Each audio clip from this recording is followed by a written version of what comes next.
On poursuit avec Renault. La valeur du constructeur automobile a nettement accéléré la semaine passée avec plus de 6% de gains.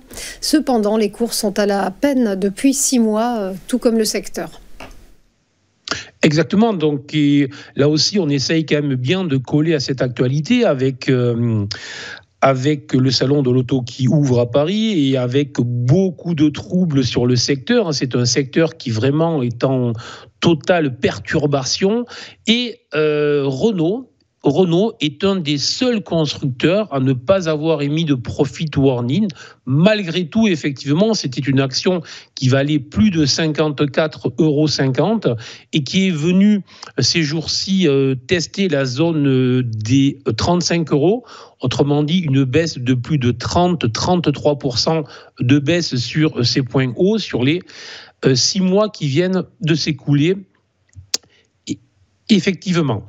Je vous ai proposé là aussi donc une configuration graphique en données larges, donc en données hebdomadaires, pour remarquer que l'action n'est pas venue s'appuyer sur cette zone juste au hasard. Je disais bien, attention, dans un secteur très troublé, on est sur la seule action qui à ce stade, sur la seule entreprise qui à ce stade n'a pas donné de profit warning. Donc ça veut dire que si le management nous cache rien, en dépit du fait qu'on sait bien que Renault a un problème avec sa taille qui est insuffisante par rapport aux autres. Mais on voit bien qu'on est là peut-être sur une pépite qui est très intéressante dans un secteur très compliqué, je répète.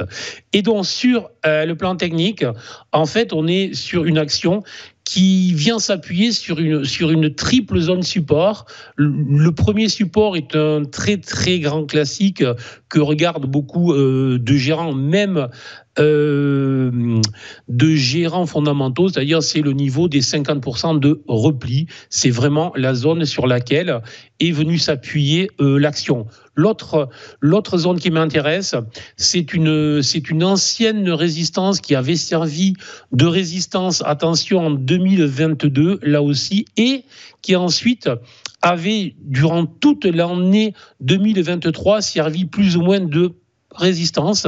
C'est cette zone des 35, 36, 37 € qui sert de support depuis maintenant 2 semaines.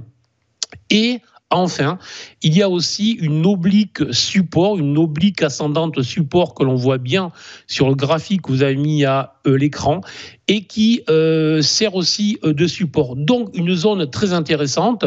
Pour moi, c'est vraiment une des rares actions à surveiller sur le secteur.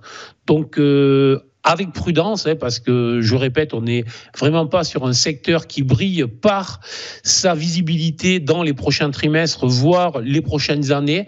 Mais franchement, peut-être qu'il y en avait une sur laquelle il faut s'intéresser en tant qu'investisseur, c'est celle-là. Attention, toujours la même chose. Une clôture sous les 35 € serait très négatif pour les prochaines semaines.